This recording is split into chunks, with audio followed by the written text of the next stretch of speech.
Euzubillahimineşşeytanirracim. Bismillahirrahmanirrahim. Hürmetli Müslüman kardeşler, aziz din kardeşler, avuldaşlar, sizin barchagızda kileşek Qurban gayetleri bilen kutlayım. Allah Teala bizning şalaşak qurbanlarimizni qabullardan eylasaydi. Bu yıl Qurban gayeti 20 iyul günü, sişembe günü to'g'ri kela. Barig'izni da Qurban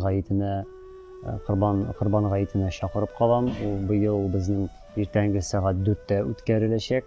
Hem avul medeniyet yurti yanında ornaşkan futbol plashatkasında indi o'tkazishga planlashtiramiz. İnşallah yağmurlar yağmasa, günler yaxshi bo'lsa, indi shunda o'tkazishga niyatlimiz. Shunga ko'ra ertangi 4'ten indi sınga qolmag'iz, o'zingiz bilan namozliq, o'zingiz bilan bitlik perchatkalar alsangiz shulayık xayrli bo'lar.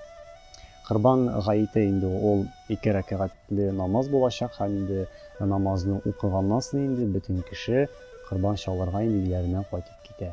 Qurban gayeti kuni indi tarashig'iz ertuk indi ertangi namozni jamoat bilan masjidlarda o'qirga, shista yangi kiyimlar kiyib, xush isli moylar sepib, namoz o'tkazila turgan o'ringa barganda indi jeyov barga, hem jeyov barganda shulayık takbirlar aytib, ya'ni Allahu akbar, la ilaha illalloh, Allahu akbar va lillahil hamd degan takbirlar aytib, shulayık indi xayrli ishlardan sanaladi.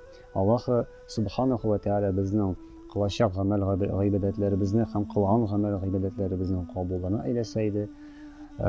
Gayet namazlarını ko'rishga Alloh taolo nasib eylesin. Hem indi qurbonlar shalarga shulayık Alloh taolo barchamizga da mümkinchiliklar, ham yengilliklar bersin.